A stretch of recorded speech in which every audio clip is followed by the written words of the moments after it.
Shalom, shalom, shalom, shalom. First and foremost, giving infinite praises, glory, and honor unto Yahweh, Ba'ashem, Yahushua, Ba'ashem, Ruchakudash. Giving double honors to our apostles and elders of Great Millstone, and shalom and salutation to all you sincere Akim across the four winds, pushing his truth with sincerity of heart. I'm your fellow servant, Kasama God from BDC Camp, coming at you through the spirit and power of Yahweh, Ba'ashem, Yahushua, Ba'ashem, Ruchakudash, for the elect. So this is another installment of the Watchtower. As usual, we're going into prophecy. We're going into the news, what's going on in the news nationally, and also internationally. In this case, we want to deal with the impending Third World War that's coming down the pipe real soon. You have some major players in the world, and and you have a lot of geopolitical movements and events that are taking place. And so as Babylon, right, Babylon, aka the United States, all right, is collapsing from within, you also have nations outside that are ready to basically put this place out of its misery, and that's all according to the scriptures. All right. Why? For the deliverance, the salvation of the nation of Israel, so-called Negroes, Hispanics, and Native Americans. Now, this is an article this is out of theweek.com, and it says, "Is World War III on the horizon?" All right. Now, we constantly speak about this, but we have to. We have to because it's sometimes Jake gets too comfortable, and Jake could get comfortable in Babylon and not understand. And it's not that Jake doesn't understand. It's sometimes the urgency of getting ourselves together and getting ourselves, constantly on that mindset, the preparation for the collapse of all societies. Sometimes whatever Jake is involved in, you forget the urgency of what's getting ready to happen. So it says the Indo-Pacific and Ukraine are not the only potential flashpoint involving major powers around the globe. All right, so you have, of course, the situation going on with the war, the proxy war in Ukraine. Russia versus Ukraine. If you truly know what's going on, you know that it's a proxy war. The United States is involved. I mean, everybody knows that. We know the United States has contractors, military contractors or mercenaries, helping and providing military tactics and weapons to Ukraine. And then, of course, you got the funding, which is well known that the United States funds Ukraine and for the war. All right, so the military man of America is not is not affiliated with Ukraine on paper, but the military men that get used to help Ukraine are actually mercenaries funded by the United States government. Again, these are things that if you know, you know. If you just listen to mainstream, then you're in the matrix. So it says, as tensions ramp up between the West and its various adversaries, increased support for Ukraine could escalate its war with Russia in a global conflict. All right. Now, as we go into the story, man, we have to understand, we know ultimately the Third World War is going to be initiated when the two primary culprit, which would be Israel, right? The current state of Israel and the current state of Iran. At some point soon, there's going to be a major clash again. It's going to resurface again. And then that's when things is really going to go off. But this right here is going to last as well, because it's part of bringing these nations, together for this Third World War. It says Dmitry Medvedev, Deputy Secretary of Russia's Security Council, warned NATO member states gathered in Lithuania, if I'm saying it well. It says last month against pledging further military aid to Kiev. It says against pledging further military aid to Kiev. All right. It says the completely crazy West could not come up with anything else. Medvedev wrote on Telegram. In fact, it's a dead end. World War III is getting closer. So this is a statement from the Secretary of Russia's Security Council. And by the way, if this name sounds familiar, this dude was at one point the president or the head of Russia. All right. At one point, he became the president, and Vladimir was the prime minister. And then after he ran his course, he stepped down, and Vladimir came back as the president. Which Vladimir has always been the president of Russia. I mean, the man is top KGB. If you know about the KGB and the roots of the KGB and how they move, you know this dude has always been in control of Russia. All right, so it says critics then accuse President Joe Biden of wanting to start World War III. You better believe Joe Biden wants to start World War III, but it's above Joe Biden. All right, the Rothschilds and the Rockefellers, the 13 families, they are the ones behind all of these operations to start World War III. But even behind them, there's a greater power, which is the Heavenly Father Yahweh. All right, and His Son Yahweh Shai. They ultimately are pressing the matter and putting this energy and the spirit into to the elites. All right, to be puppet masters on top of these presidents' heads to start this Star Wars war. It says, according to Newsweek, after he authorized the deployment of U.S. selective reserve forces, which that again, when you talk about selective reserve forces, who is that? The selective reserve forces. What is that? It says to Europe. All right. So the selective reserve forces are those mercenaries. All right. It says, while the troops would not enter Ukraine, they would augment Operation Atlantic Resolve. Right. They can't enter Ukraine because that would be on paper the United States declaring war against Russia on paper. Because you can aid, but you can't, right now, if you do that, if your troops are actually found on the ground, you've basically declared all out war, open warfare against Russia. So that's why the United States can't really do that right now. All right. And the reason why is because the Lord is not permitting the United States to do that, because it's not the Third World War is not going to take place via the Ukraine situation. It says which began at 2014 in response to Russian actions in Ukraine. It is not yet clear whether U.S. Defense Secretary Lloyd Austin will deploy any troops. All right. So now you can read some more on that. All right, let's read about China. It says China. It says China and the U.S. are locked in an increasingly intense rivalry, said the New York Times in July, with the American leaders frequently identifying China as their greatest long-term challenger.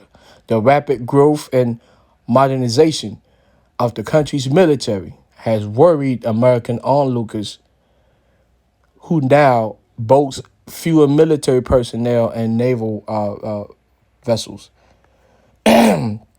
All right, it says tensions. It says tensions dramatically escalated last year after the then U.S. House Speaker Nancy Pelosi visited Taiwan. All right, said CNN. Joe Biden later met with his Chinese counterpart Xi Jinping, but relations soured after China flew a giant balloon into U.S. airspace, which we know about all that situation. So you have the Ukraine, you have Russia, China, and the Ukraine situation. All right, and the common denominator, denominator is who? It's Babylon. It's the United States, and this is all biblical. Now, dealing with the Ukraine situation, I was looking at the news, and this is something that just happened, and it basically popped off this weekend. All right, it happened this weekend, but they was trying to like keep it in the hush hush. All the mainstream media like CNN and MSNBC, even Fox, like all the mainstream media that work for the elites, for the Rothschilds, they got on lockstep to not report this. But of course, you have individual journalists that understand that mainstream media is controlled.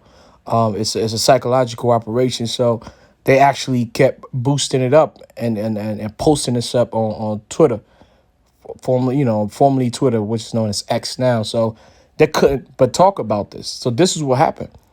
It says it says Slava Ukraini. It says how Canada feted a World War II Nazi veteran and unleashed an international scandal.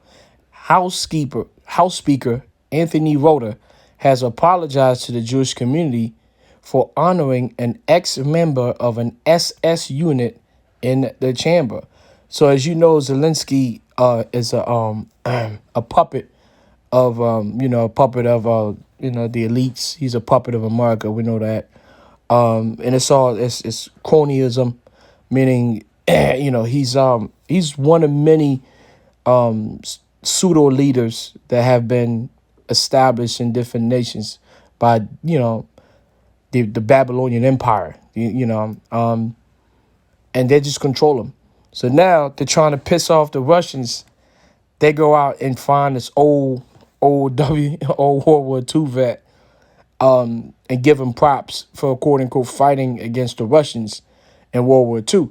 Problem is when you go into history, and it's gonna say it here. Problem is when you go into the history, the the Germans who fought against the Russians in World War II were Nazis. They were SS troops. They were the worst kind of German soldiers.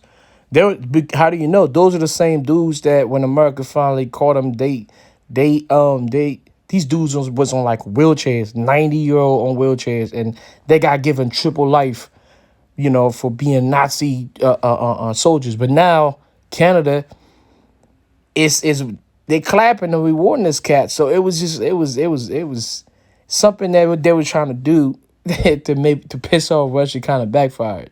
All right, so it says the Speaker of the Canadian House of Commons was left a red face after honoring an elderly Ukrainian war veteran in the chamber in the front of the visiting Ukrainian president. The Canada-based hero, quote unquote, served in a German Nazi unit, right? In the German Nazi unit that fought for Ukraine against Russia at that time. They were part of a battalion called the Azov Battalion. All right, and even to this day, the majority of the Ukrainian army is made of the Azov Battalion, which are basically the remnants of the SS troops, meaning the German Nazi troops, and they've been caught on video like doing a Nazi salute and all that other stuff. But you don't see an outrage from the so-called Jew, right? Because this whole thing about Holocaust and all that, it's all the psyops that was put on us, right? For the longest, until now that we know who the true Hebrew Israelites are, we know what truly happened, during the Holocaust. So now it's like, why wouldn't they tripping about this guy right now? Why? Because right now it's about going to the Third World War. So none of that matters. None of that anti-Semitism thing, right, matters because it's about Russia. It's about the Third World War, right? All right, so it says Prime Minister Justin Trudeau's office thrown Speaker Anthony Rota, thrown Speaker Anthony Rota under the bus, saying he was not aware of Yaroslav Honkar's allegiance during World War II when he joined the celebration alongside Ukraine's Vladimir Zelensky, which, of course, is a bold-faced lie. The speaker wouldn't have never been able to make a call like that at such a high office and call all those people to pull up without Trudeau knowledge and without Trudeau giving a green light. So, again, this is just this is government. This is what you call government. High-level corruption by the devil, by Esau. All right. It says the incident sparked outrage from Jewish organizations who said the unit's record of atrocities must not be obfuscated. If I'm saying it well, obfuscated. All right. I heard that word before. It says so now you have different details. You have the guest of honor, the 98-year-old. So they did all of this to piss off Russia. But come to find out, the dude was a Nazi soldier. So what does that do? It brings more attention in the Middle East. Now, of course, I'm not gonna read the whole thing. I was just giving like a synopsis of, you know, the road to Armageddon. All right, it's the road to Armageddon. Now, when we go to let's go to Revelation 11:14. It says, the second war was past. All right, meaning World War II is already past, and behold, the third war cometh quickly, and behold, World War III is on its way. All right, but you gotta have different steps though. Nations wasn't just gonna wake up one day and all of a sudden go to the Third World War. All right, so you have to have certain things that certain things supposed to take place before you get to the Third World War. All right, preparation for the war. You have to have major tensions. This is Revelation 16:12. It says, and the sixth angel poured out his vial upon the great river Euphrates, and the water thereof was dried up, that the way of the kings of the east might be prepared. And we brought this scripture before. It's prepared for what? Prepared for, the road to Armageddon. All right. And the word Armageddon goes back to the Hebrew Armageddon, which is the mountain of armies. All right. So this is all preparation for all these troops going into the Middle East and the Arabian Peninsula for the Third World War. So that's why you have all this tension. That's the reason why the Canadians will will pull up something like that, because they know that's gonna piss off Russia, and that's gonna have this anti-Russian sentiment. But then it backfired because they used a Nazi, actual SS troop Nazi. They didn't think that people was gonna find out that they actually use a Nazi to prop him up. So this is the type of shit that's going on internationally.